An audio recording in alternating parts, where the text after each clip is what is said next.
vamos a iniciar esta clase que es, digamos, un delito complejo y que además está vinculado a uno mucho más complejo, como es la criminalidad organizada. Entonces, el delito de extorsión, en su manifestación general, vamos a analizar no solamente su naturaleza, sus características, la punibilidad, toda la estructura típica que compone este delito y sobre todo lo vamos a relacionar en esta coyuntura, ¿no? Como son los casos vinculados al crimen organizado. Bien, en ese sentido, iniciamos. Quiero hacer una breve introducción antes de entrar propiamente a la extorsión, que es el delito que vamos a ver, y les adelanto, a ver, antes de entrar aquí, les adelanto que no solamente vamos a ver la extorsión, yo recuerdo, y si no, ustedes también pueden revisar, que hemos también dictado el curso de secuestro vinculado al crimen organizado, ya tenemos ese curso también, está dictado por Udeápolis. Allí hemos podido hacer algunas diferencias, pero el día de hoy vamos a traer al fresco también, y esto me parece muy, muy pertinente, algunas diferencias sustanciales entre estos delitos y sobre todo sobre la famosa modalidad del secuestro extorsivo. ¿Qué significa? ¿Cómo opera? ¿Cuál es su característica principal? ¿Cuál es la pena que tiene? ¿Cómo funciona? ¿No? Porque aquí también hay algunas críticas que se le pueden hacer a esta modalidad delictiva, que les adelanto, forma parte de la extorsión, por eso va a ser absolutamente pertinente tratarlo en este módulo. Si bien se llama secuestro extorsivo y su nombre sugiere que sea una modalidad del secuestro, ya les adelanto de manera preliminar que no forma parte de ninguna manifestación del secuestro propiamente, sino de la extorsión, que conforme a la jurisprudencia eso se ha venido desarrollando de tal manera. Finalmente, vamos a concluir con algunas críticas a esta figura muy, muy problemática y controvertida. Bien, como la sesión nos corresponde el delito de extorsión vinculado al crimen organizado, es necesario y pertinente hablar y entender acerca de qué es el crimen organizado. Esto en primer término, ¿sí? Para tener claro y entrar de lleno a la extorsión y algunos otros delitos frontera que vamos a poder ubicar propiamente. Conforme a la última modificación, es decir, la vigente actual en este tema del delito de extorsión. Empecemos. Esta primera parte va a ser acerca del crimen organizado, la criminalidad organizada en su magnitud, y el segundo término, que ya lo propiamente dicho, la extorsión como delito y los delitos frontera que podemos ubicar frente a estos para evitar confusiones si es que existen concursos u otros. Vamos con esto. ¿Qué es el crimen organizado? Y acá me permito citar el artículo 2 de la Convención de Palermo, que nos indica de manera textual, expresa lo siguiente. Por grupo delictivo organizado se entenderá un grupo estructurado de 3 o más personas que exista durante cierto tiempo. Hay algunas características que vamos evidenciando. Dice grupo estructurado. ¿Cuál es este componente personal? 3 o más personas. ¿Qué pasa si hay 2? ¿Qué pasa si hay 1? No estamos hablando de crimen organizado. Nos dice 3 o más personas. Que exista durante cierto tiempo la vocación de permanencia y que actúe concertadamente con el propósito, aquí está la finalidad, de cometer uno o más delitos graves o delitos tipificados con arreglo a la convención, llámese de Palermo, con miras a obtener directo o indirectamente un beneficio económico u otro beneficio de orden material. ¿Sí? Esta es una definición, digamos, una de las más completas que podemos ubicar o situarnos acerca de lo que significa el crimen organizado. Fíjense que aquí se pueden desprender muchísimos elementos que componen esta modalidad delictiva como es el crimen organizado, desprendido de esta convención de Palermo. En nuestro país, a través de la ley 30.077, que regula, que es la ley contra el crimen organizado, tenemos además que, se dice, ¿no? De manera expresa, textual, taxativa, para los efectos de la presente ley, se considera, y acá vamos a definir organización criminal conforme a esta ley 30.077, a cualquier agrupación de 3 o más personas, siguiendo esta línea de la Convención de Palermo, fíjense, no hay diferencias, que reparten diversas tareas o funciones. Y aquí viene este componente estructural, orgánico, porque no es simplemente una agrupación inconexa, dispersa de personas, que nos unimos un día para atracar en la esquina, ¿no? Y arrebatar celulares, pero luego nos disolvemos, no tenemos esta vocación de permanencia. Y acá pueden ustedes contextualizar un poco la diferencia con la banda criminal, por ejemplo. En el caso de la organización criminal, su nombre también sugiere mucho, organización, significa que tenemos sobre la base al menos una estructura organizada. Necesitamos acá, y es importante resaltar este componente de la repartición de tareas o roles. Cada miembro, cada integrante tiene asignado un rol o función en esta estructura criminal. Si hacemos un análisis o si hacemos una analogía con la realidad, lo más cercano en virtud a las funciones, en este caso porque es una empresa criminal, pero tengamos sobre la base una empresa. ¿Cómo funciona una empresa? ¿No hay acaso un gerente? ¿No hay acaso una persona asignada para lo económico? ¿Una persona asignada como la cabeza? ¿Una persona asignada para la logística, para la administración u otras? Y también dependiendo del rubro o el giro que tenga, se va a ir acomodando y acoplando más integrantes. Pero lo más importante es que cada uno tiene delimitada una función. Esta no difiere mucho, solamente que la finalidad evidentemente no es un rubro económico lícito, sino que aquí ya se involucra este contexto o esta naturaleza criminal. Por eso se llama una empresa criminal o la organización criminal. ¿Sí? El componente personal está constituido por 3 o más personas. Este otro componente orgánico que significa que reparten diversas tareas o funciones, justamente estos integrantes. Además de eso, tienen una estructura, que es básicamente lo que les he indicado. Si ustedes hacen esta analogía con la empresa, es tal cual, solo que ellos tienen una finalidad delictiva, evidentemente. Cualquiera sea su estructura o ámbito de acción que, con el carácter de establecer por un tiempo indefinido, y acá viene lo que se denomina la vocación de permanencia. No nos juntamos para algo concreto y nos disolvemos. No somos esa pandilla que está en la esquina del barrio y que simplemente atraca y listo, y luego me voy a otro lugar y me junto con otras personas. Acá es una estructura criminal. Cada uno tiene un rol, tiene una función. ¿Qué más? La vocación de permanencia significa que ésta tiene la finalidad de no desvanecerse. Que se desvanezca en el momento es otra cosa, pero nuestra finalidad es efectivamente que esto perdure en el tiempo. Tiene esta vocación de permanencia. ¿Qué más? Que se crea, existe o funciona inequívoca y directamente de manera concertada. No es que las personas no sé si pertenezco o no a esta organización. Yo tengo, además, me identifico con esta empresa criminal, con mi organización criminal, porque yo formo parte. Y acá viene ello, ¿no? De manera concertada y coordinada con la finalidad, y esta es la diferencia con cualquier persona jurídica, con la finalidad de cometer uno o más delitos graves señalados en el artículo 3 de la presente ley. No cualquier delito, sino los reconocidos tal cual en la ley 30.077, la ley contra el crimen organizado, como delitos graves. Sobre esto vamos a ver justamente esta diferencia que existe entre una banda criminal y una organización criminal. Me parece importante dejar sentadas algunas definiciones conceptuales para efectos de entrar de lleno a la extorsión. Pero vamos por partes. Este primer bloque de la diferencia entre banda criminal y organización criminal.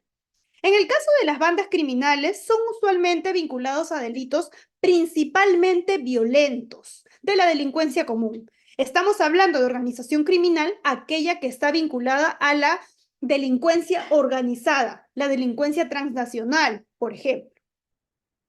En el caso de las bandas criminales, lo que tenemos es que no hay una estructura organizacional delictiva, ni definitiva ni estable. Se juntan en un momento, se disuelven. Son agrupaciones inconexas. ¿Hay pluralidad de agentes? Sí, pero se juntan simplemente para un cometido y listo. No tenemos una vocación de permanencia. De hecho, yo solo quiero que me ayudes para esta finalidad, que tú hoy seas campana y listo, atracamos la bodega, atracamos el grifo, etc.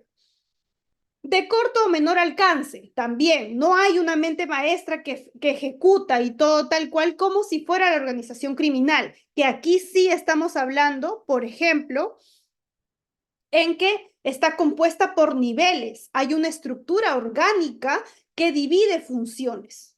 Hay roles debidamente asignados. Tenemos, por ejemplo, el financista, tenemos el administrador, tenemos el que se encarga de la logística, tenemos el que se encarga de conseguir, por ejemplo,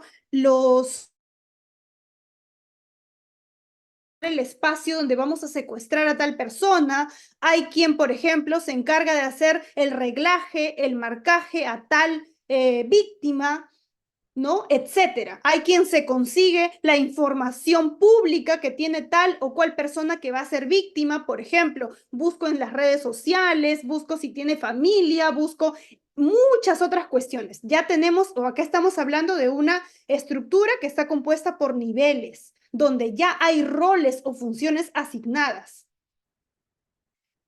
Además, consigue un beneficio económico. Evidentemente, una organización criminal no se crea con un fin, digamos, religioso simplemente, sino que acá se busca este ánimo lucrativo. Cuenta con un mando central con capacidad decisoria. Hay algunos que, y depende de la estructura que tengan, usualmente es una estructura piramidal, pero dependiendo qué niveles pueda tener o qué tan grande sea su organización criminal, qué tan trascendente sea, se puede contar o se cuenta necesariamente con un mando central que se encarga de tomar las decisiones más relevantes, asignar las funciones, los roles y demás. Es la cabeza, digamos, en este cuerpo humano delictivo.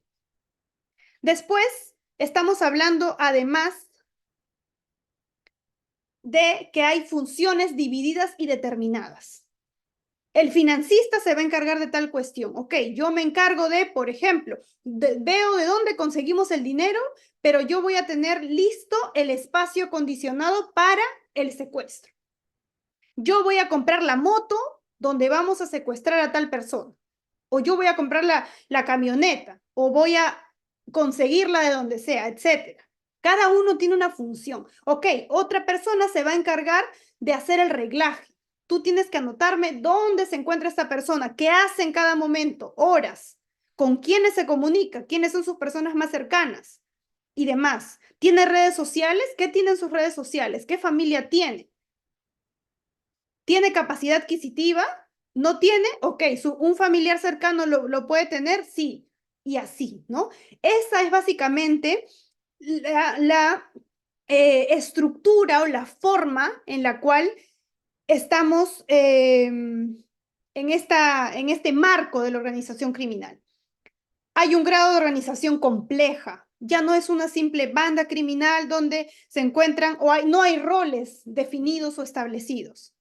No hay o carece de algunos procesos complejos como sí lo tiene una organización criminal. ¿Sí? Esta es una gran diferencia entre una u otra. Estamos hablando y acá tienen que constituirse cuáles son los elementos acá para que ustedes mismos respondan las preguntas que se están haciendo.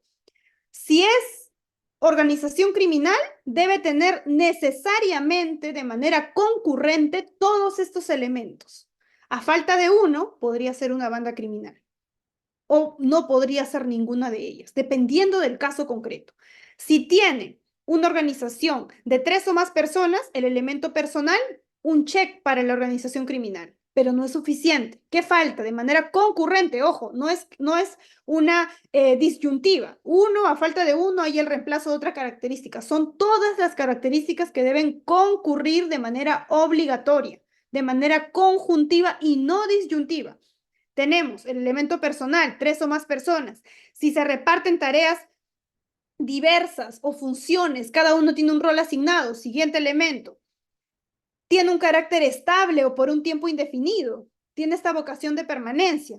Si se crea, existe o funciona de manera concertada y coordinada. Y lo más importante, la finalidad de cometer delitos. Estos son los elementos que deben concurrir para hablar de una organización criminal. Y esto está regulado en nuestra normativa nacional. Esto forma parte de nuestro ordenamiento jurídico nacional.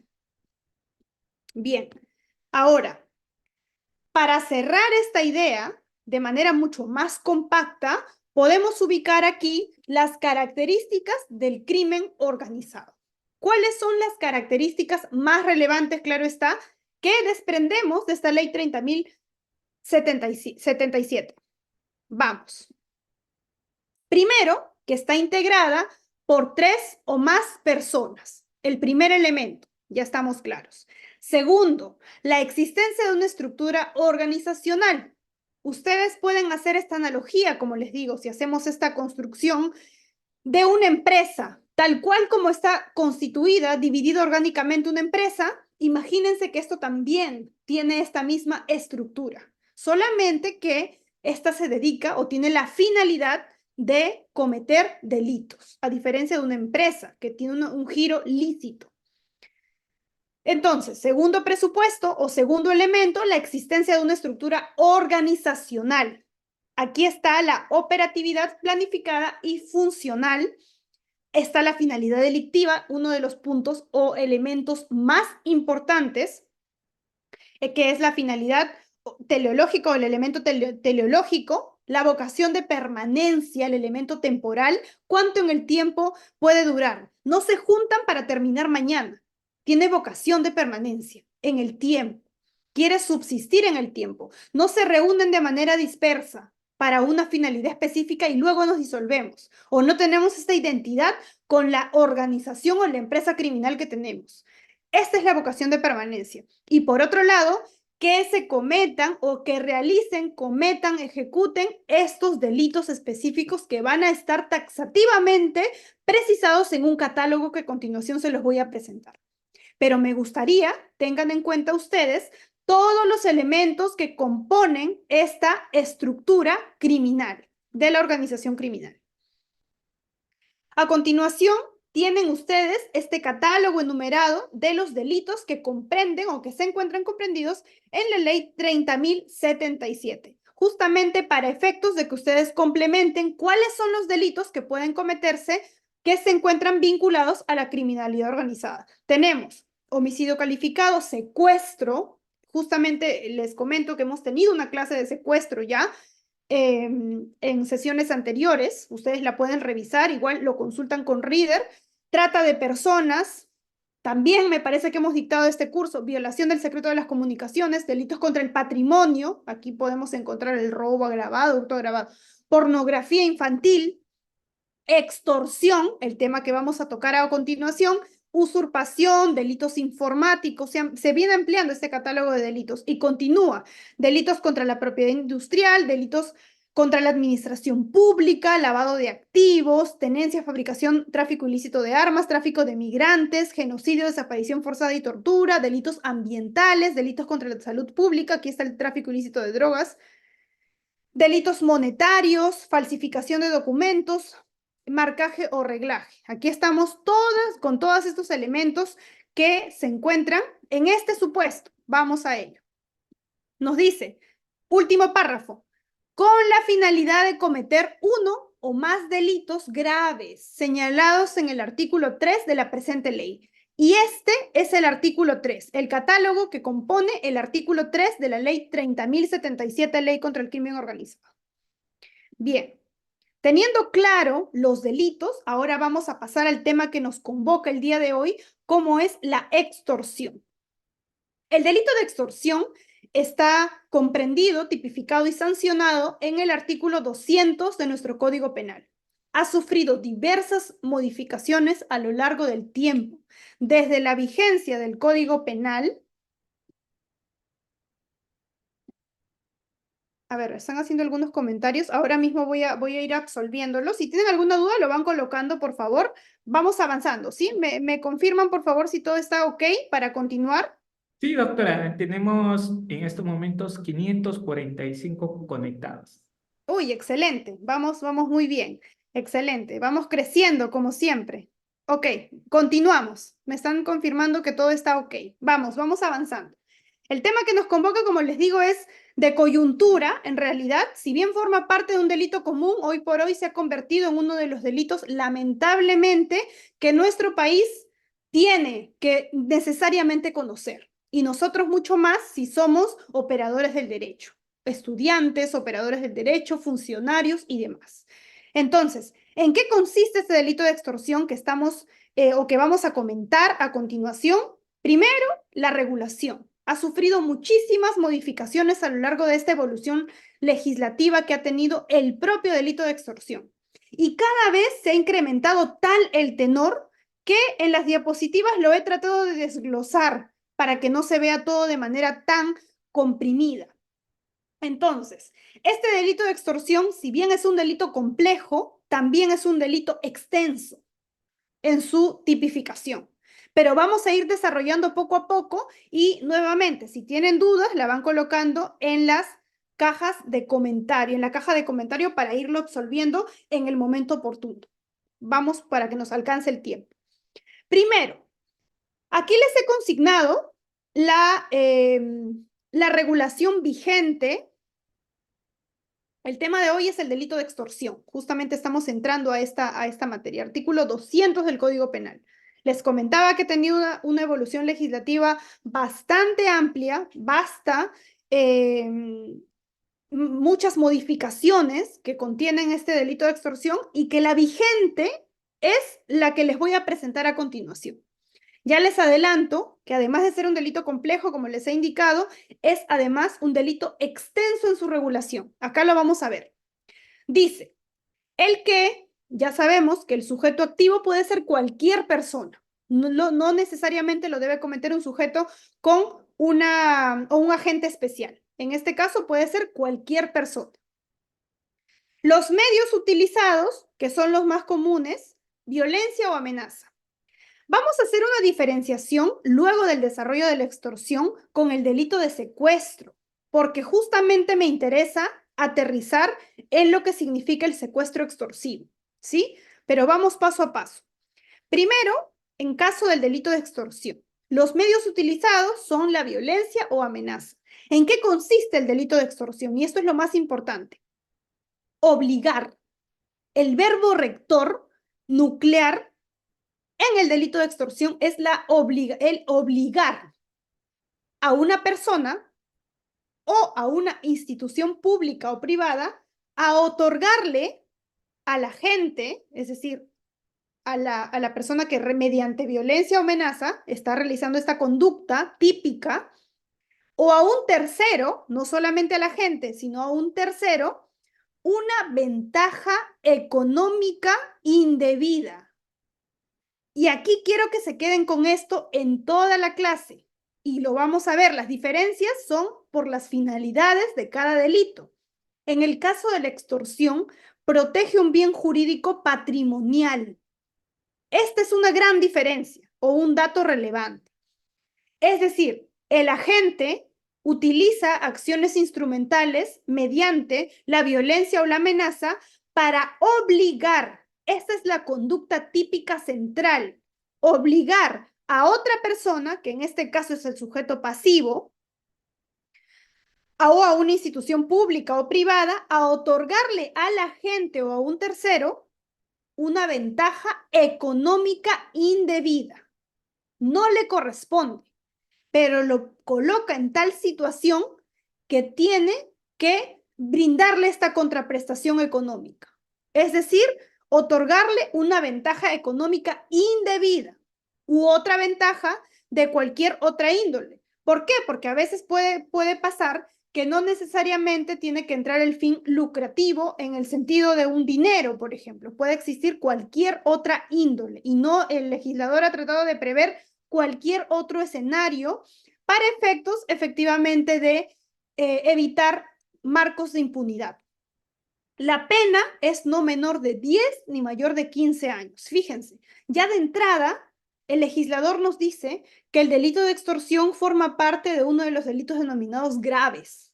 No solamente por el extremo punitivo de 10 a 15 años, que de hecho ya es mucho tiempo, ¿no? Privado de su libertad, sino que además este componente, este disvalor, como es el obligar, esta conducta típica, de por sí sugiere, es un delito que vulnera o ataca esta categoría de delito patrimonial, es un delito contra el patrimonio.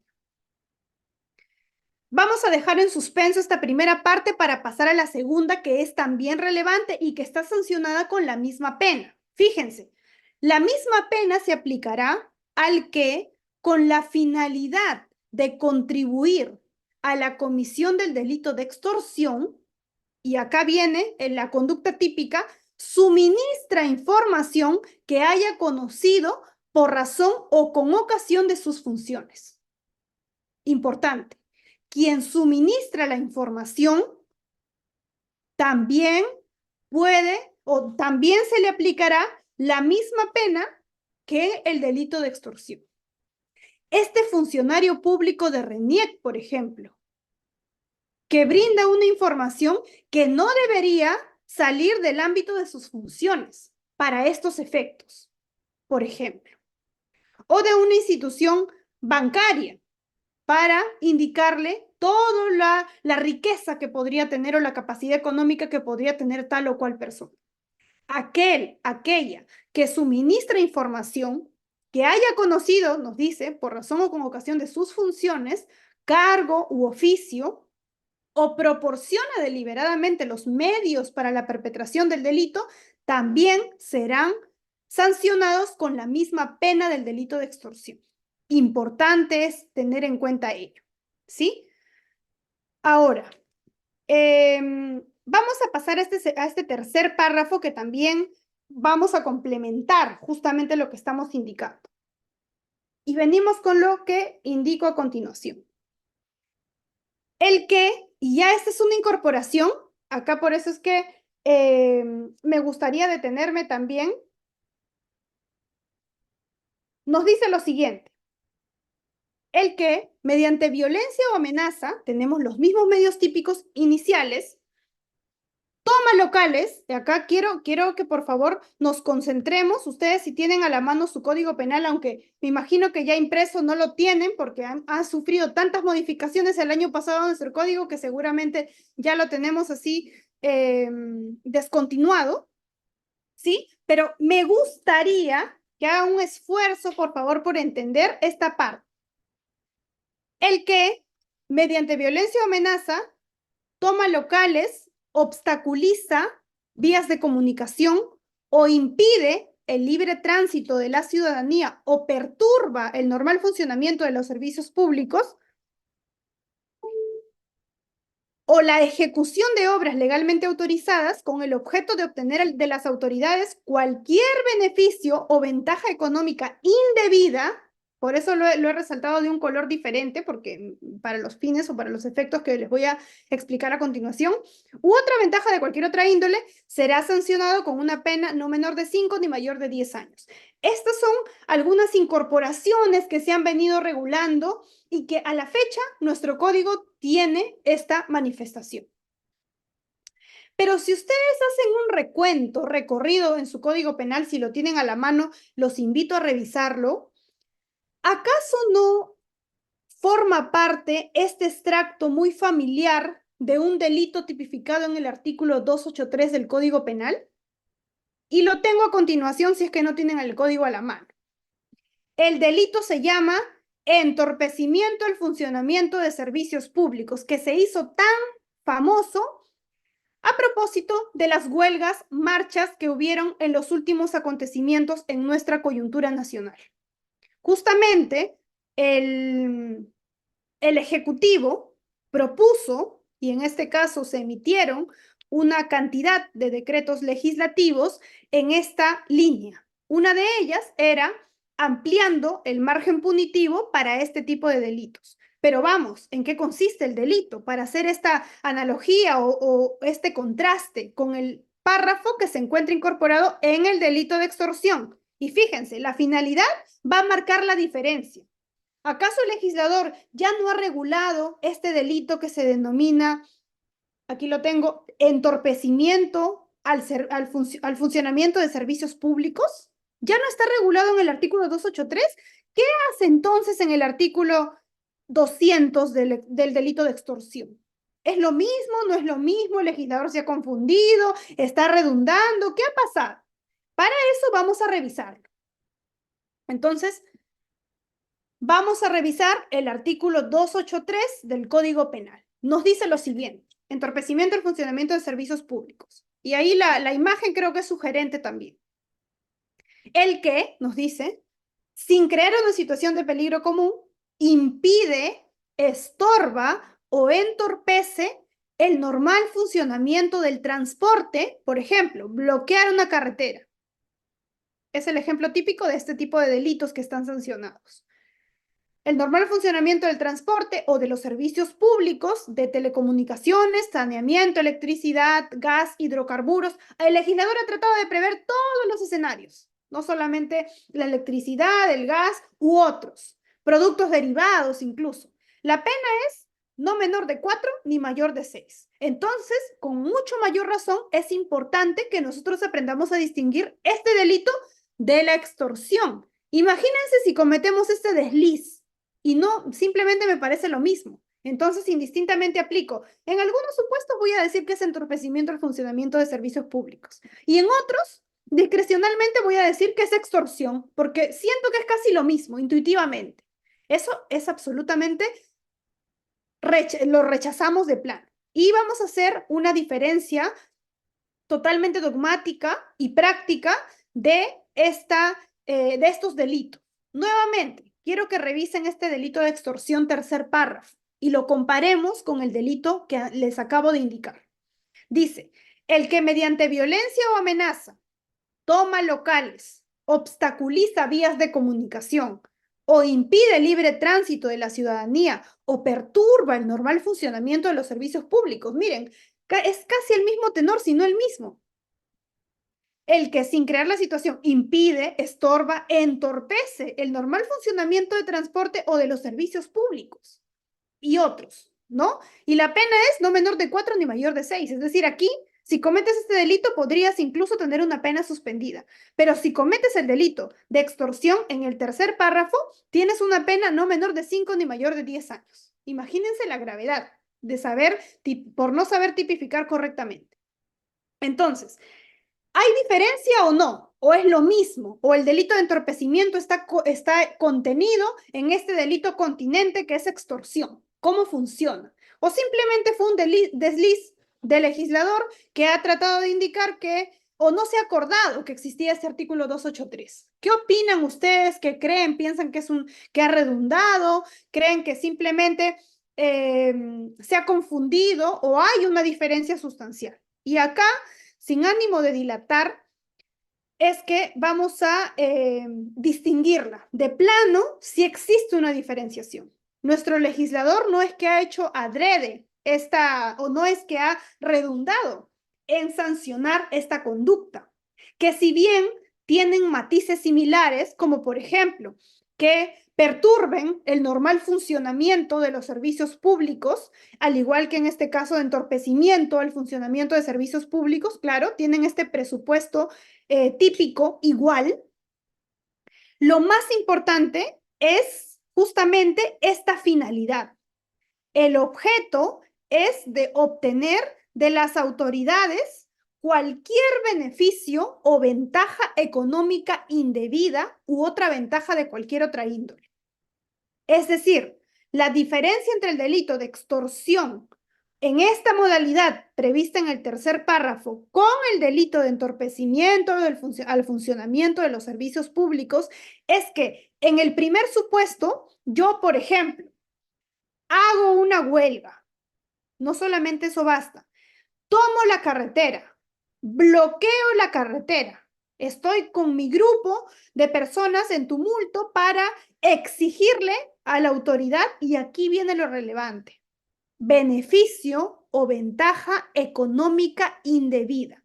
No estoy protestando por un derecho, estoy exigiendo, por eso es una modalidad de extorsión, exigiendo que si no me otorga este beneficio o ventaja indebida, yo continuaré renuente. Yo continuaré tomando locales, obstaculizando las vías de comunicación, impidiendo el libre tránsito de la ciudadanía, perturbando el normal funcionamiento de los servicios públicos. Importante es esta finalidad. La diferencia entre uno u otro delito es específicamente la finalidad.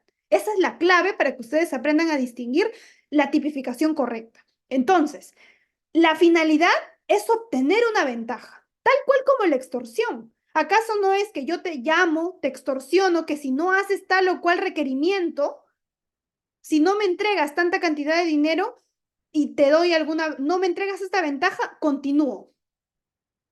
Te sigo llamando, molestando, perturbando. Esta es una de las modalidades, justamente a propósito de la coyuntura o el contexto actual que hemos tenido. Entonces, hay que marcar esta diferencia. La finalidad, ¿ok?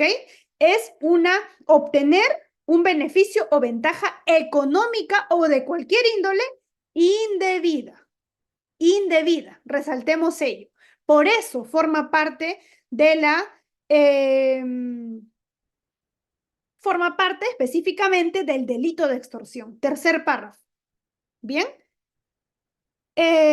Claro, no solamente es económica, indebida, tiene que ser indebida, o nos dice cualquier otra ventaja de otra índole. Específicamente, tenemos que entender la finalidad de la extorsión. No solamente ustedes saben que cuando extorsiono, pido dinero, ¿cierto? Por eso es que el legislador ha tenido a bien extrapolar ello también y colocar no solo una ventaja o beneficio económico indebido, sino también de cualquier otra índole, pero estamos sobre la base de que esto es indebido, ¿sí? Importante diferencia.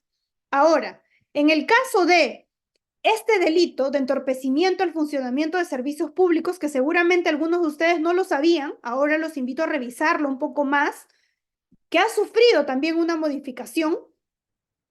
La diferencia, y acá viene justamente con eso indebido, entre comillas, es que en el caso del delito de entorpecimiento, lo que hacemos es, por ejemplo, tomar una carretera, impedir el normal funcionamiento del transporte.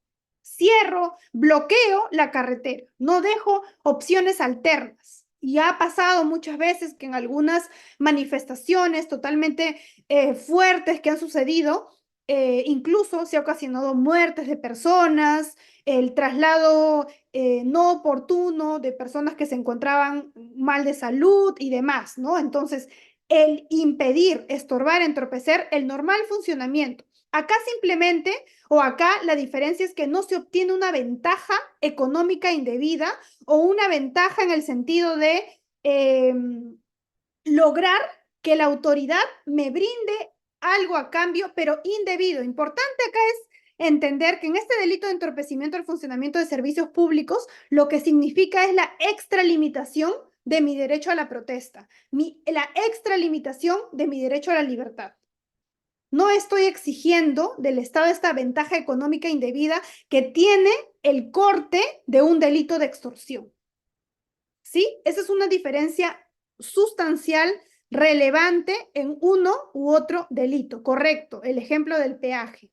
Exactamente. Exactamente. Muy bien. Entonces, la diferencia entonces, si ustedes se fijan en este presupuesto, ¿no? Que tenemos impedir, estorbar, es básicamente lo mismo. El detalle es que aquí estamos exigiendo que se pueda retribuir con una ventaja o con un ventaja o beneficio económico indebido sobre todo ello o de cualquier otra índole. ¿Bien? En el caso, nos dicen, ¿es un tipo de extorsión cuando los policías aceptan coimas? Claro que no, porque estamos hablando de un delito de cohecho en ese caso, que seguramente lo podemos ver en un momento, pero me gustaría que tengan clara esta primera diferencia, ¿sí? Ahora, vamos avanzando con este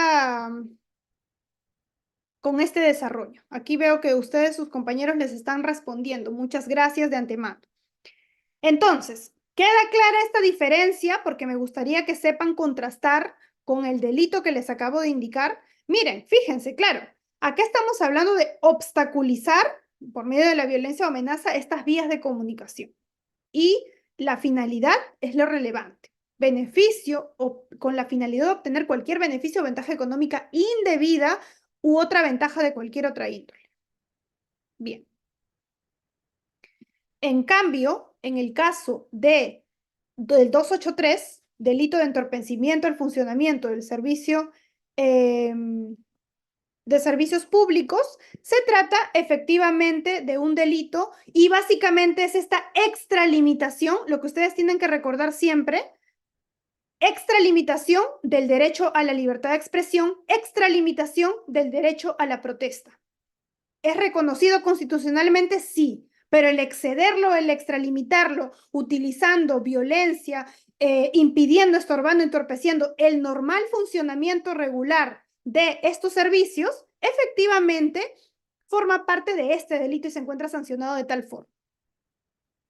Ok, vamos con ello.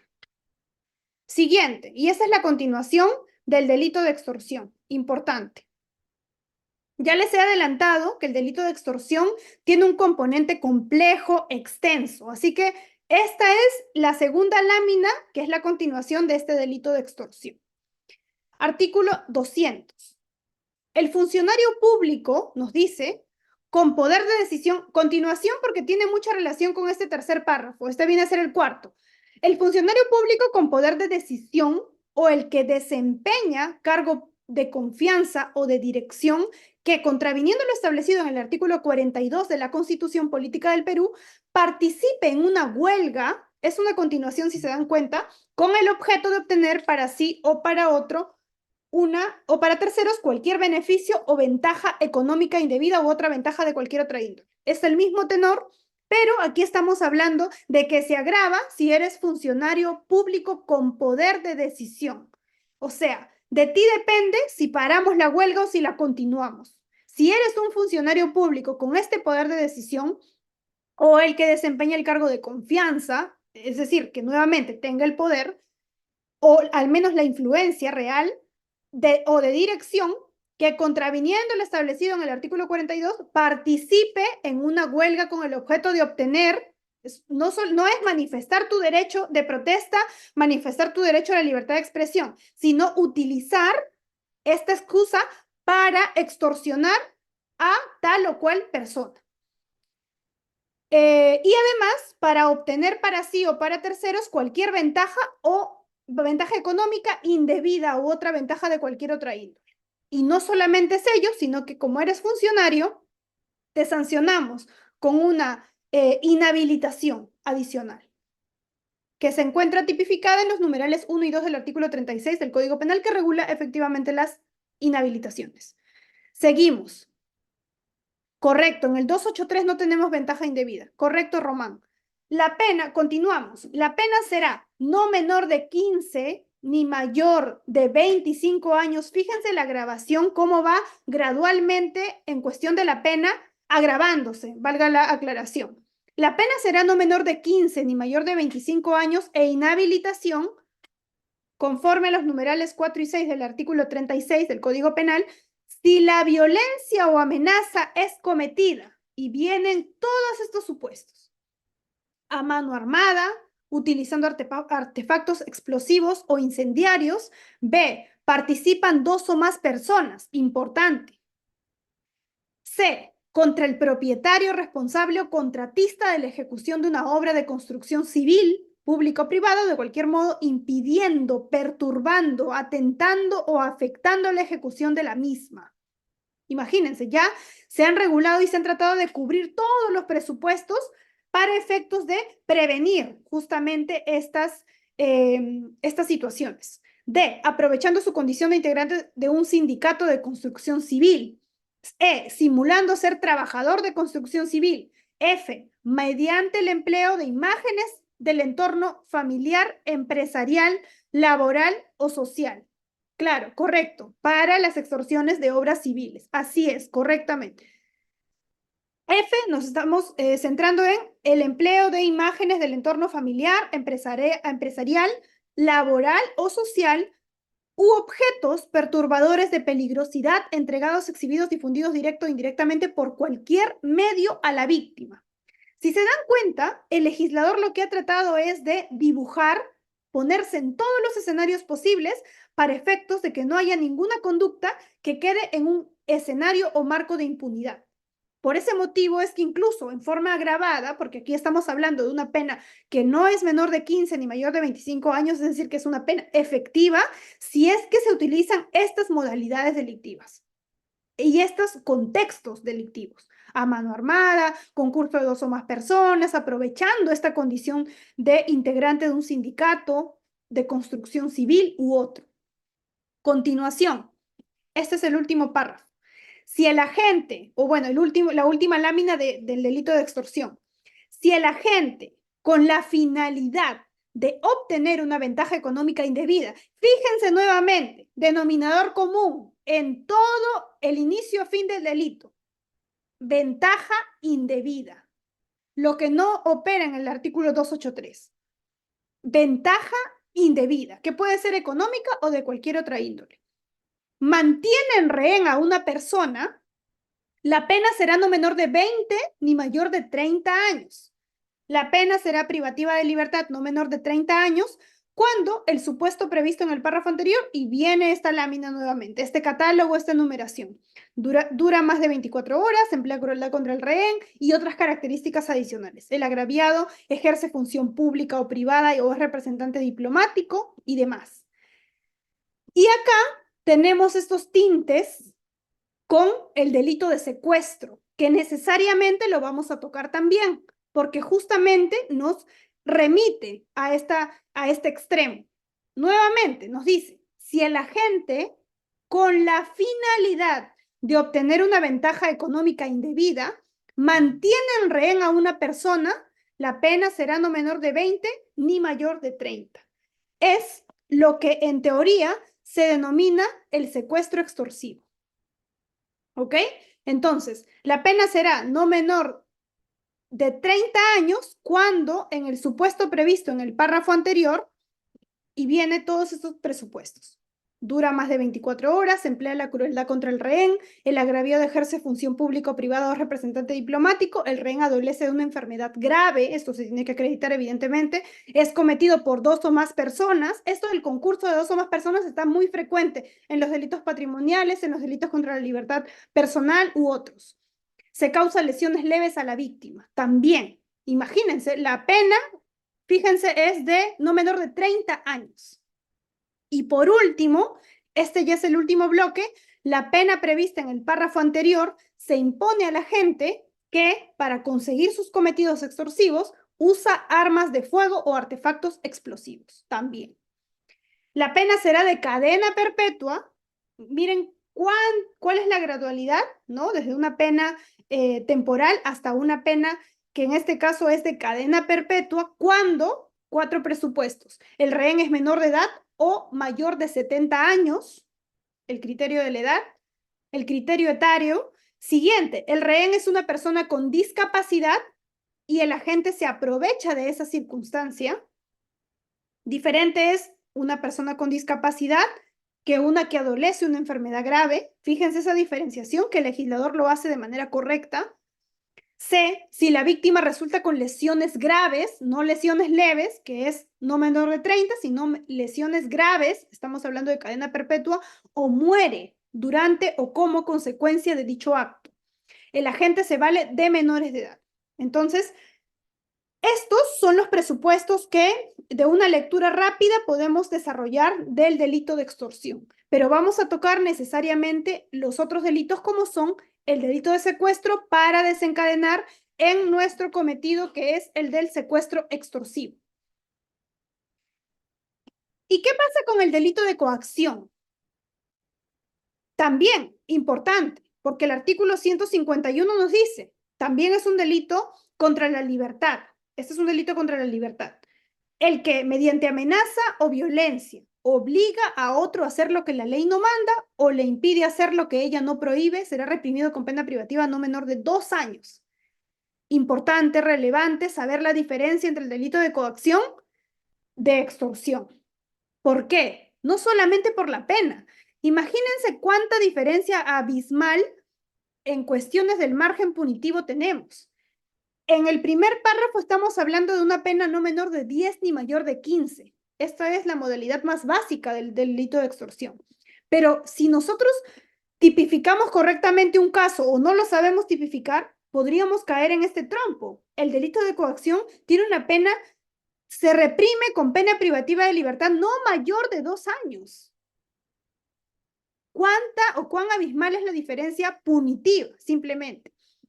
Pero vamos a ver la naturaleza de esta diferencia. ¿Por qué es importante tener en cuenta la diferencia? No solamente, repito, por el ámbito punitivo, sino porque hay que tipificar de manera correcta, como operadores del derecho, como profesionales del derecho, como estudiantes, como operadores propiamente, tenemos que conocer y tipificar correctamente.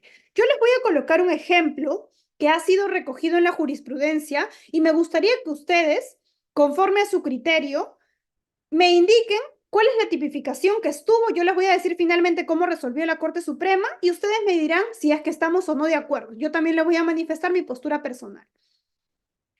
Y era básicamente en este contexto. Les voy a comentar el caso brevemente. Se trata de un caso en el cual iban 2 efectivos policiales en una moto, ¿ok? Y que llevaban pues a un amigo suyo, civil. Este amigo suyo lo habían encontrado mientras estaban haciendo patrullaje y este amigo subió a la moto. Es decir, iban 3 en la moto, 2 efectivos y un civil. Iban transitando por la calle hasta que este amigo, el civil, mira, divisa que está pasando una persona que le debe a él. Es su deudor y le dice a sus amigos policías, paren, por favor, ayúdenme porque este señor no me paga. Lo llamo, hago todo y no me paga la deuda que tiene. Para esto, este señor que venía caminando por la calle también estaba acompañado de su pareja. Entonces, baja, desciende de la moto este civil y le reclama, le increpa. Págame, ¿por qué no me contestas? Se insultan, ahí empieza todo el tumulto y además sus 2 amigos policías, queriendo ayudarlo, lo que hacen es irse y vienen en una unidad policial, es decir, en un auto, una camioneta, ya no la moto, cambian el vehículo. ¿Y qué hacen para ayudarlo? Suben a la fuerza a esta persona. Lo suben y lo llevan a un lugar descampado, no tan lejano. El patrullero, gracias, correcto. Vienen con el patrullero, estos 2 policías, y hacen subir al civil que era su amigo y al deudor, vamos a ponerlo así.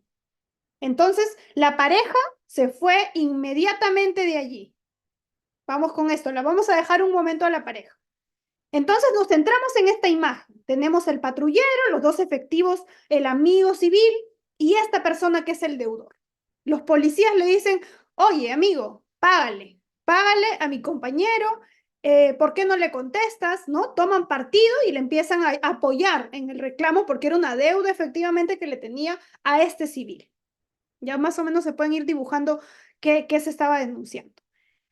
Pero para esto no se habían dado cuenta que la pareja a la que habían perdido el rastro de manera inmediata había ido inmediatamente a la comisaría a denunciar delito de secuestro contra los policías y este deudor, y perdón, civil, contra las 3 personas. Decían pues que los policías habían secuestrado en la calle, en plena vía pública, a su pareja. Detienen efectivamente a los policías, se los procesa, pasan por diversas, este proceso penal. Y viene acá la pregunta. ¿Esto constituye delito de secuestro? ¿Constituye algún otro delito? Les voy a dar algunos datos adicionales.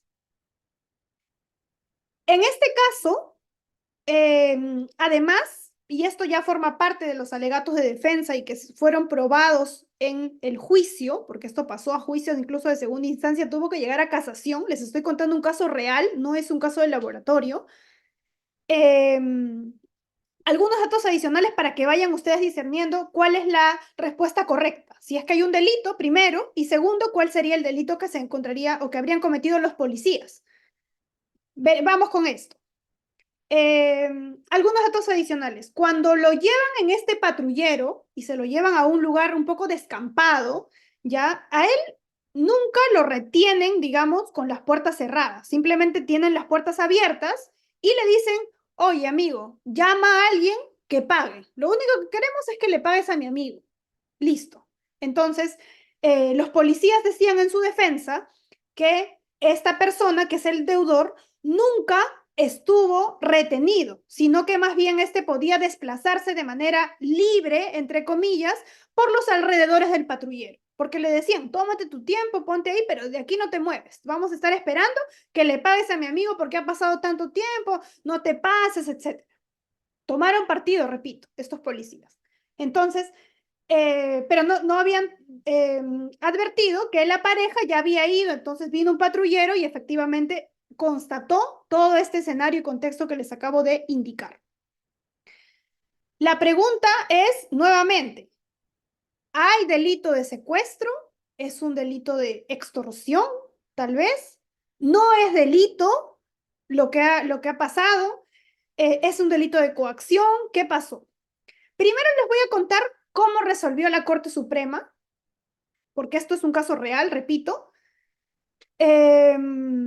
Bueno, la Corte Suprema indicó o afirmó que, y estos policías han estado procesados y fueron condenados por el delito de secuestro, ojo, es decir, estuvieron privados de su libertad por el delito de secuestro, que como bien saben es un delito absolutamente con una pena alta, y más si son funcionarios públicos o servidores públicos, y no es hasta la casación que se dispuso la libertad de estos policías porque, según el razonamiento de la Corte Suprema, habían cometido el delito de coacción.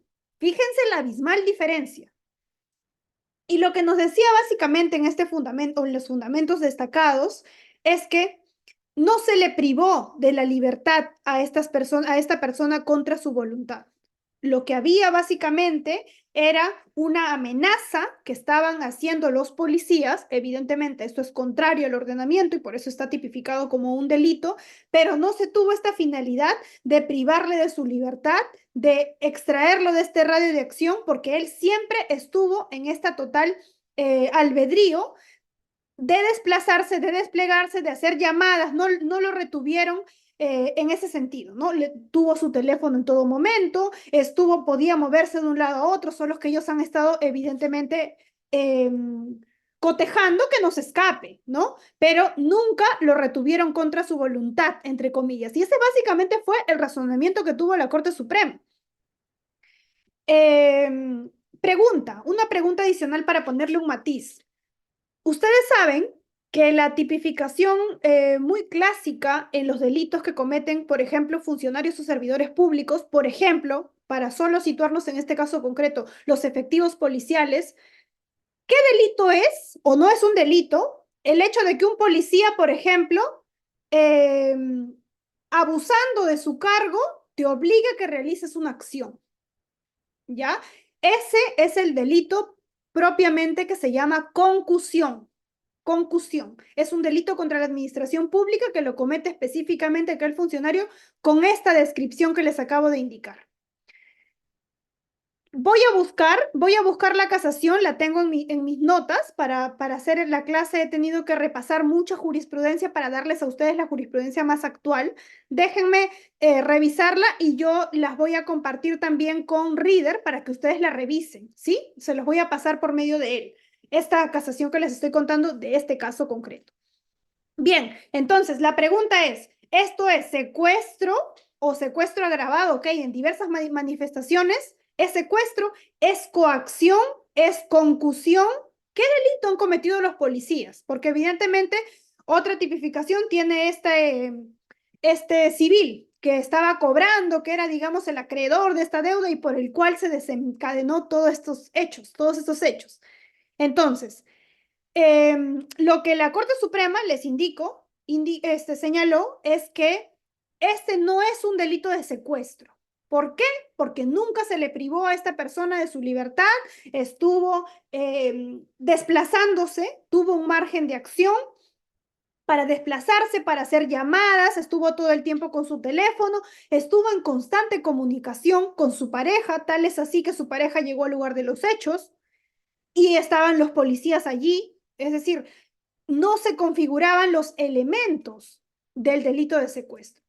Pero, y acá viene lo relevante, ¿no? Yo considero que el hecho de obligarles a abusar de este cargo para obligarles, porque es algo que no les corresponde como efectivos policiales, ¿no? Hacerse parte de esta, tal cual como el acreedor, cuando el que le correspondía por la vía ordinaria sería este acreedor y no los policías. Entonces, habrían cometido efectivamente este delito de concusión.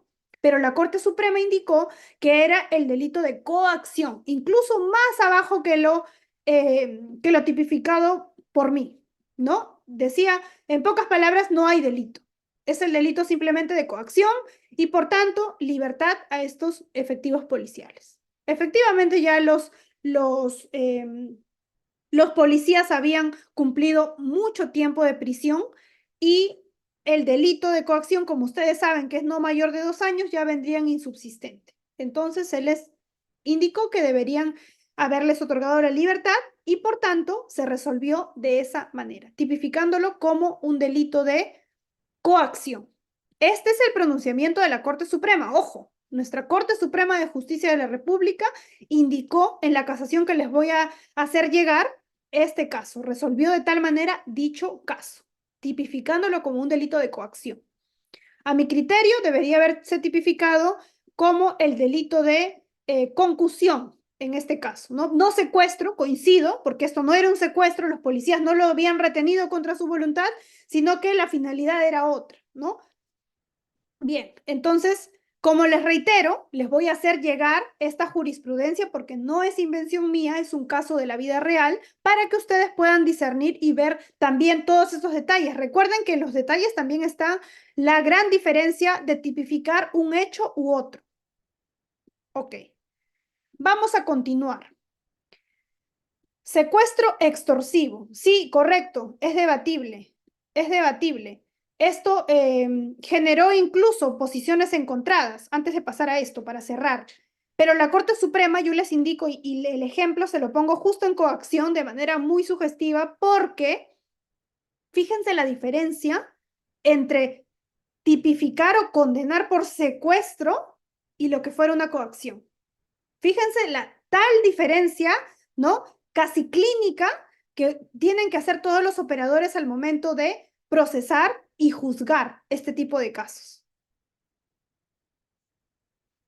Porque ya habían cumplido prisión más de ese tiempo.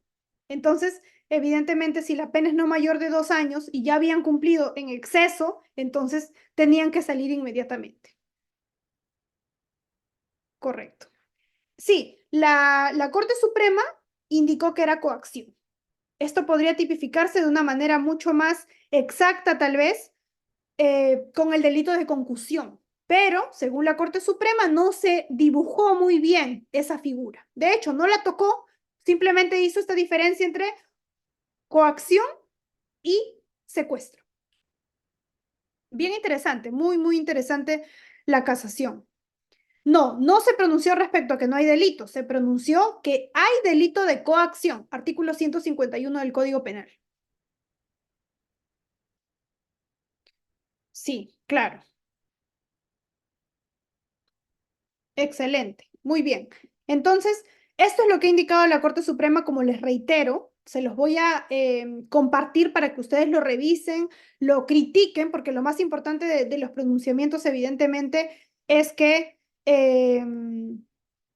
ustedes aprendan a discernir, a diferenciar estos tipos penales. Y es tan importante la diferencia que el margen punitivo incluso pesa, ¿no?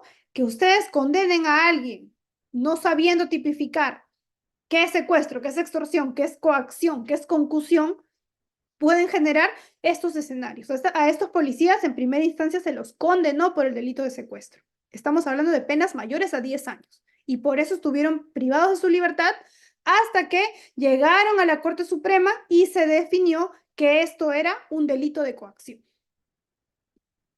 Bien, vamos a continuar Vamos a hacer este paréntesis.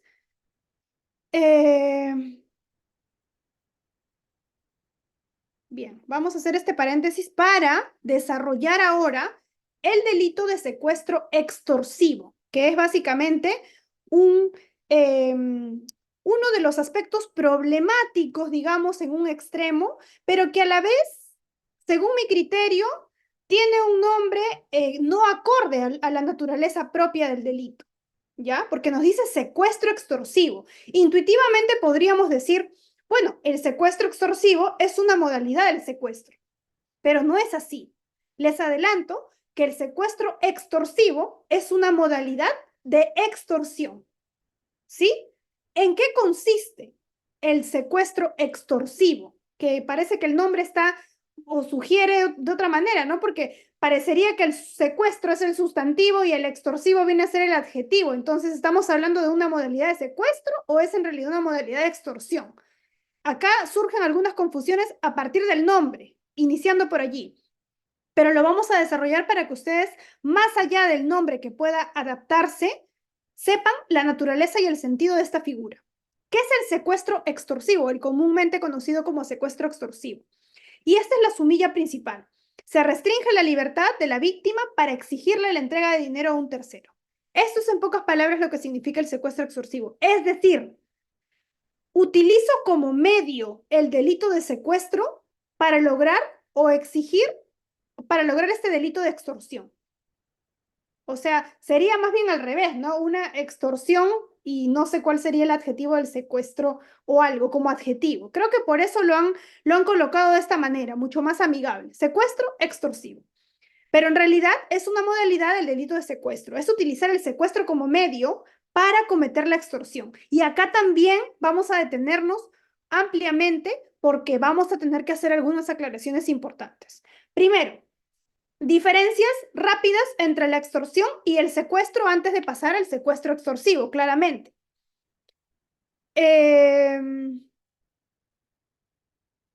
Bien. En el caso de la extorsión, ¿ok? En el caso de la extorsión, importante es que ustedes verifiquen el artículo 200 y por otro lado el artículo 152. En el artículo 200, extorsión, que es el que hemos venido desarrollando, nos dice lo siguiente. El que mediante violencia o amenaza obliga a una persona o institución pública o privada a otorgarle a la gente o a un tercero una ventaja económica indebida. La base, el denominador común, si queremos hablar de extorsión, tiene que ser la exigencia de una ventaja económica indebida o de cualquier otra índole. O, en pocas palabras, una ventaja indebida o beneficio indebido. La pena, no menor de 10 de mayor de 15 es de la modalidad básica y va agravando conforme los párrafos que ya hemos desarrollado en el artículo 200. Artículo 152, secuestro, que tenemos que tocarlo necesariamente. Será reprimido con pena privativa de libertad no menor de 20 ni mayor de 30 años el que, y acá viene, sin derecho, motivo ni facultad justificada, priva a otro de su libertad personal, cualquiera sea el móvil. Es decir, el secuestro es el sinónimo de privarle de la libertad a otra persona sin derecho, sin motivo ni facultad justificada. Claro, porque nosotros no vamos a decir comete delito de secuestro el juez que ordena la privación de libertad de una persona, ¿cierto? Que ha sido declarada condenada después de un proceso, a través del debido proceso y las garantías, etcétera. No vamos a procesar al juez o jueza por el delito de secuestro, porque diríamos, no, pero ¿por qué si es que ha privado a otro de su libertad? Pero viene ello, ¿no? El componente típico es complejo. Nos dice además que sea sin derecho, sin motivo ni facultad justificada. Esta es la diferencia. Es decir, un juez o jueza que ordena la privación de libertad, producto evidentemente de un proceso motivado en una sentencia o en un auto, por ejemplo, de prisión preventiva, no está cometiendo el delito de secuestro. Está privando a otro de su libertad o ordenando la privación de libertad, pero esto sí es acorde a derecho y conforme a las facultades que se le ha asignado por ley, por la justicia, por la Constitución. Ahora, vamos con Esta es la gran diferencia, ¿no? El secuestro significa que vamos a privar de la libertad a una persona. Por eso es que forma parte de esta línea o este grupo que componen los delitos que protegen la libertad personal. En el delito de extorsión es un delito que se protege el bien jurídico patrimonial, ¿ok? Esa es la gran diferencia. Libertad, y en el otro lado estamos hablando de un contenido patrimonial, es decir, que exista una ventaja indebida. Eso es lo más relevante o la diferencia. Pero entonces, si hacemos un match, extorsión y secuestro, ¿de dónde me sacan secuestro extorsivo? Porque ya se habla en el argot jurídico, incluso en el argot popular, acerca del secuestro extorsivo. Pero vamos a ver qué tanto se conoce de esta figura. Bien, al respecto, el secuestro extorsivo, tenemos que es un medio, el secuestro, para cometer el delito de extorsión. Y acá vamos a hacer algunos matices importantes, por eso es que quiero ir con cuidado. Nos dice, el secuestro, si yo utilizo como medio el secuestro para cometer el delito de extorsión.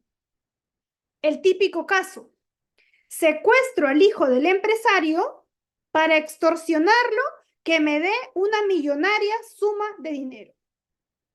¿Eso es secuestro extorsivo? Y si es así, la jurisprudencia, ¿hay jurisprudencia al respecto? ¿Se ha tipificado? ¿Hay concurso? Buena pregunta. Vamos a ver ello. Fíjense esta jurisprudencia que les he rescatado aquí en la anterior lámina tengo el número de la jurisprudencia. Denme un momento, por favor, que ahora se los voy a precisar. Pero en la jurisprudencia ya se ha resuelto acerca de estos supuestos. Y fíjense, y vamos a empezar a esquematizar ello. ¿Sí? En breves momentos les voy a compartir exactamente el número de jurisprudencia y todo ello. Pero vamos al tema de fondo, que es lo más importante. Me gustaría que aquí se queden con lo sustancial. Ya hay jurisprudencia acerca del secuestro extorsivo. Nos dice, el delito perpetrado, en el caso concreto, es de extorsión. Vamos con esto. Es decir, que el secuestro extorsivo forma parte de la extorsión, no del secuestro. Primera conclusión. En su modalidad de secuestro extorsivo. No sé por qué el orden está así, pero en pocas palabras, según la jurisprudencia y según la línea, es que se utiliza el secuestro para cometer la extorsión. Y nos dice claramente, el delito perpetrado en el caso concreto es el de extorsión en su modalidad de secuestro extorsivo y no el de secuestro. Importante diferencia, de manera primigenia. Toda vez que se mantuvo como rehén al hijo del agraviado a fin de obligarle a otorgar una ventaja económica indebida para liberar a su hijo retenido. La finalidad perseguida por el sujeto activo es lo que distingue el secuestro de la extorsión en su modalidad de secuestro extorsivo.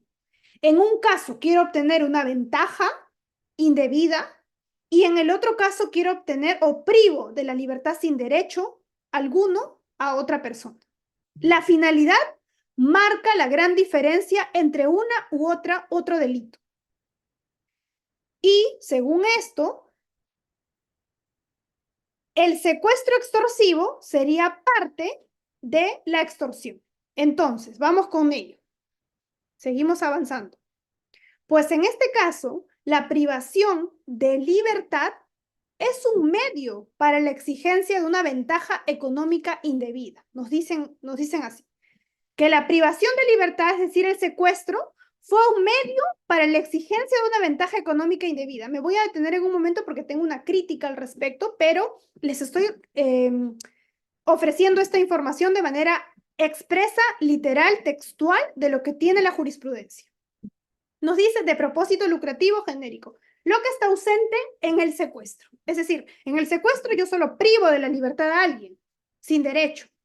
En el caso de la extorsión, lo que hago básicamente es obtener una ventaja.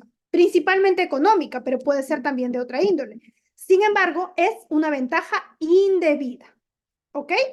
El sujeto pasivo del delito es el titular del patrimonio afectado y el privado de su libertad es el sujeto pasivo de la acción. Esto lo voy a explicar a continuación, pero primero, vamos con esto.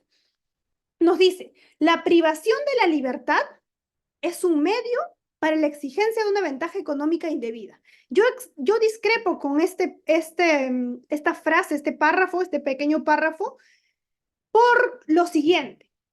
Primero, que la privación de libertad no es un medio, en realidad es un delito. Los medios son las acciones instrumentales que están contenidas en nuestro código, violencia, amenaza, cualquier otra índole. En este caso, estamos hablando de que se ha cometido el delito de secuestro, y ese es el criterio que tengo, se ha cometido el delito de secuestro porque he privado de la libertad al hijo del empresario, por ejemplo, pero también he cometido el delito de extorsión al solicitar, requerir una ventaja indebida a este agraviado, que sería el empresario, a cambio de que me brinde una ventaja indebida. Estamos hablando de dos delitos, tanto de secuestro como de extorsión. No estamos hablando únicamente del delito de extorsión y que se ha utilizado el secuestro como un medio. Y acá nos preguntan algo muy relevante. ¿Existe este delito? ¿Está tipificado? ¿En dónde está tipificado? Y eso ya lo he desarrollado en líneas anteriores, pero vamos a volver. Aquí, en la última lámina de esta sección. Si el agente, con la finalidad de obtener una ventaja económica indebida o de cualquier otra índole, mantiene en rehén a una persona, la pena será no menor de 20 ni mayor de 30 años. O sea, nuestro legislador ya ha contenido la tipificación del secuestro extorsivo y lo sanciona con una pena de entre 20 a 30 años. Y además, algunas otras agravantes si se cumplen estos supuestos. ¿Sí? Entonces, claro, sería técnicamente un concurso real, porque estamos hablando de que se ha consumado tanto el delito de secuestro, cuyo agraviado es el hijo del empresario, y el delito de extorsión, cuyo agraviado es el empresario mismo. Dos delitos y dos bienes jurídicos además. Pero antes de responder a ello y para complementarlo, vamos a lo siguiente. Nos dicen acá que la diferencia claramente está en la finalidad, no hay duda. Sin embargo, discrepo que se utilice el medio o que se indique que el medio sea la privación de la libertad cuando en realidad este es un delito independiente y en consecuencia sería un concurso real con el delito de extorsión, que estamos hablando que es la exigencia de una ventaja económica indebida. Pero añaden lo siguiente. Nos dicen lo que está ausente en el secuestro. Claro. El sujeto pasivo del delito es el titular del patrimonio afectado. Es decir, el sujeto pasivo del delito vendría a ser el sujeto pasivo del delito vendría a ser el empresario, porque el delito al que se está refiriendo en la jurisprudencia sería el delito de extorsión. ¿Quién es el sujeto pasivo del delito de extorsión? El empresario, por ponerle un nombre. Y el sujeto pasivo de la acción, acá hay que diferenciar también técnicamente estos dos criterios, estos dos presupuestos. Existe un sujeto pasivo del delito y un sujeto pasivo de la acción. Les voy a poner un ejemplo mucho más sencillo para que se ubiquen muy bien o contextualicen mejor y luego pasamos a este último párrafo. Para que sepan la diferencia entre sujeto pasivo del delito y sujeto pasivo de la acción. Sujeto pasivo del delito, por ejemplo, en un delito común de robo agravado, imaginemos que Reader, ¿ya? Me presta su celular. Me presta su celular y yo voy por la calle hablando por teléfono. En una de esas viene una persona y me arrebata el celular de Reader, no mío. Pregunta, ¿quién es el sujeto pasivo del delito de robo agravado? ¿Y quién es el sujeto pasivo de la acción? Y acá entra muy coherentemente la diferencia para que ustedes comprendan muy bien esta situación y vamos a seguir complementando lo demás. Ahora vamos a responder las preguntas que nos están haciendo. Bien, el sujeto pasivo del delito de robo agravado, ¿quién es? El titular del bien jurídico. ¿Quién es el titular del bien? ¿No es acaso Reader? Claro, Reader sería el sujeto pasivo del delito. ¿Y quién sería el sujeto pasivo de la acción? De la acción misma que se ha desplegado. Yo. Yo soy sujeto pasivo de la acción y Reader es el sujeto pasivo del delito. En algunas oportunidades coincide. Por ejemplo, Reader va caminando por la calle y también lo interceptan y le arrebatan el teléfono. Él es, en este caso, identidad entre sujeto pasivo del delito y sujeto pasivo de la acción. Pero no en todos los casos sucede lo mismo, como en esta diferencia. Vamos a extrapolar ese ejemplo a el caso de extorsión, secuestro. ¿Hay sujeto pasivo del delito o sujeto pasivo de la acción acá? ¿O coinciden? Vamos a ver. Y ese es el extracto que nos da la jurisprudencia. El sujeto pasivo del delito es el titular del patrimonio afectado. ¿Quién sería en este caso? El empresario. Y el privado de su libertad es el sujeto pasivo de la acción. Eso es lo que nos indica. Es decir, el sujeto pasivo de la acción misma sería digamos, esta persona que es el hijo del empresario. Eso es lo que nos dice la Corte Suprema. Y por eso nos hace esta aclaración entre la diferencia entre sujeto pasivo de la acción y sujeto pasivo del delito. Y ellos nos indican, pues, que acá, si técnicamente estamos hablando de que hay dos delitos, ¿sí? Estamos claros con que hay dos delitos. Estamos hablando de un delito de secuestro y un delito de extorsión. La finalidad última era hacer cualquier cosa, entre ellas secuestrar, lo más grave, para obtener esta ventaja indebida. Entonces, por eso se llama secuestro extorsivo. La fuente sería la extorsión y se utiliza el delito de secuestro para cometer tal finalidad. Entonces, para evitar esa diferenciación, esa discusión, eso ya se encuentra tipificado en este párrafo. Creo, me parece, si no es el párrafo 5 o 6 de nuestra norma, dice lo siguiente: si el agente, con la finalidad de obtener una ventaja económica indebida o de cualquier otra índole, esta persona que está extorsionando, mantiene en rehén a una persona, el hijo del empresario, la pena es no menor de 20 ni mayor de 30 años. Es decir, eso ya está zanjado y se ha contemplado propiamente como uno de los párrafos que componen el delito de extorsión. ¿Sí? ¿Queda claro? Entonces, ya no vamos a tipificar esto y secuestro, porque ya está contenido. El secuestro extorsivo es esta figura un poco híbrida entre estos dos delitos, mal llamado secuestro extorsivo, pero la naturaleza y el sentido me parece que ha quedado explicado.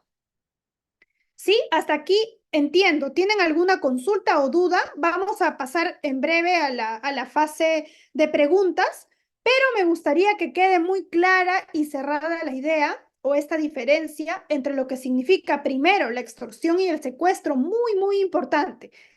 Conclusión: extorsión es un delito que protege, o lo que tiene acá que tipificar es la exigencia u obligar que o mediante alguna acción instrumental, violencia o amenaza, se requiera, se obtenga una ventaja económica indebida o de cualquier otra índole. En consecuencia, alguna ventaja indebida. En cambio, en el delito de secuestro, que se protege el bien jurídico libertad, estamos hablando de que es aquel supuesto en la que se priva de libertad sin derecho, motivo ni facultad justificada a una persona. Es decir, es un delito contra la libertad personal, ¿sí? Esa es una gran diferencia. Y fíjense, la pena en la modalidad más básica, 10 a 15, extorsión. En el caso del secuestro estamos hablando de 20 a 30. Miren la diferencia, 20 a 30. Entonces, pregunta, ¿no? Y acá viene el tema más importante. En este caso de secuestro extorsivo, según el legislador, lo ha tomado como un concurso medial, ¿no? Es un concurso medial porque se utiliza el secuestro para obtener o para lograr este fin extorsivo, que es el delito propiamente de extorsión, obtener esta ventaja indebida. El concurso medial implica, pues, y esto es lo que se ha tipificado aquí, miren la pena también, es importante esto, algunos detalles que quiero no pasar por altos. Estamos hablando de una pena de 20 a 30 años. Es decir, estamos asemejándolo casi al delito de secuestro propiamente. Estamos hablando de 20 a 30 años. Pero eso significa que no se está adoptando esta teoría de ser un concurso real, es decir, hablar de la sumatoria de delitos. En realidad aquí sería ya cadena perpetua si es que hacemos la suma. Por ese motivo es que en este caso la postura que se ha adoptado es de ser un concurso medial, es decir, secuestro el medio para el delito fin que es la extorsión.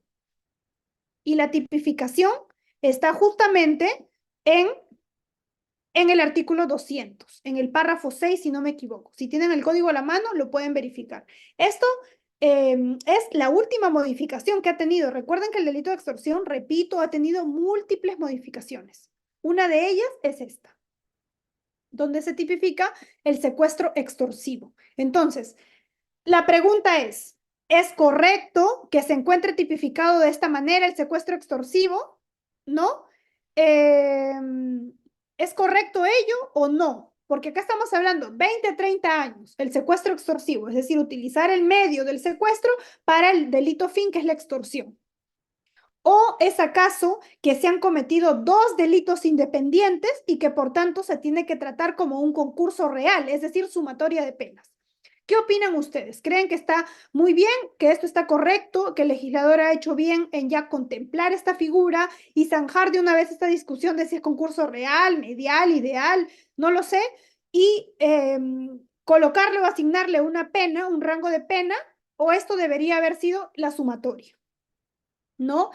Si bien debemos tener en cuenta que el delito de por sí ya está tipificado en este párrafo, ¿no? Si el agente con la finalidad de obtener ventaja económica indebida o de cualquier otra índole mantiene en rehén a una persona, secuestro, la pena será no menor de 20 ni mayor de 30. Y agravantes múltiples las que tienen aquí. Entonces, en realidad, esto ha sido con fines didácticos. ¿Qué ha pasado? ¿No? Porque acá se ha contemplado algunos otros supuestos importantes que deben tenerse en cuenta. Finalmente, podríamos llegar a una cadena perpetua si es que se cumplen estos presupuestos. Por ejemplo, en el caso del hijo del empresario, que este hijo, estamos hablando de que tienen una cadena perpetua. Pero lo más importante de esto no es llegar al fin de la pena, sino básicamente la naturaleza del delito. ¿Esto es un delito independiente? ¿Es un delito medial? ¿O cómo funciona? Eso es lo más importante y eso es lo que me gustaría que se lleven como reflexión de esta clase. No se trata simplemente de aplicar la ley por hacerla, sino principalmente entender el sentido correcto de la norma. Y, cómo no, ¿por qué no? Criticarla si en algún extremo ha sido contemplada de una manera errónea, seguramente. Entonces, claro, en este caso, entonces, según les voy a ofrecer mi criterio también, o según mi postura, esto debería tipificarse como delitos independientes, porque en el caso del hijo del empresario secuestrado para obtener una ventaja indebida, económica u otra, significa efectivamente que estamos hablando de que se ha secuestrado, es decir, se ha cometido el delito en su integridad de manera independiente y no simplemente un medio, como se trata de colocar en la jurisprudencia que a continuación se las voy a presentar, es la que ya les he indicado hace un momento, ¿no? En la que se ha indicado que la privación de libertad, dice, es un medio, pero los medios son violencia, amenaza u otras. No es utilizar la privación de libertad por sí misma, sino que esta privación de libertad efectivamente ya es un delito, ¿no? Y ahora, yo quiero exigir la ventaja económica indebida, de propósito lucrativo genérico, etcétera. Esa es la extorsión. Pero estamos hablando de dos delitos independientes. Por tanto, se deben consumar de manera autónoma y no esta modalidad, como se ha desprendido, que se denomina secuestro extorsivo, que en realidad es un híbrido que no termina de completarse muy correctamente, no se termina de entender muy bien, pero que bien o mal ya se encuentra instaurado en nuestra legislación. ¿Sí? Entonces, al margen de eso, importante también, y acá, ¿no? Sobre este punto. Correcto, gracias Rodolfo, correctamente. Entonces, importante es estudiar la jurisprudencia y la ley con este sentido crítico. Nosotros simplemente no podemos escuchar y simplemente aceptar como cierta una postura. También podemos someterla a debate. Y eso es lo más rico en realidad. Si sometemos a debate cada palabra, cada cuestión, si discrepamos, mucho mejor todavía, porque esto hace mucho más enriquecedor el debate. Y eso es lo que me gustaría y siempre trato de que en las clases tengamos este bagaje más amplio. No solamente decirles lo que la norma indica y hacerles un recuento o una lectura de ello, sino estudiar, prepararse para que efectivamente en estas sesiones ustedes tengan todo el abanico posible para que puedan adoptar algún criterio. Y efectivamente, lo más importante, esto no sirve si no se aplica. Entonces, entiendo, muchos de ustedes, los presentes, son operadores del derecho, operadores de justicia, estudiantes, profesionales, etcétera, que tienen algún interés en común, al igual que yo, por que esto se aplique de manera correcta. Y hay que ser totalmente críticos y objetivos, sobre todo para estos efectos. Esto me hace recordar mucho, para ir cerrando también esta reflexión, a lo que en su momento también se adoptó en diversos acuerdos plenarios, los últimos sobre todo, acerca de la trata de personas y la explotación sexual. Les voy a traer esto a la acotación porque efectivamente la Corte Suprema adoptó un criterio. ¿Cuál es?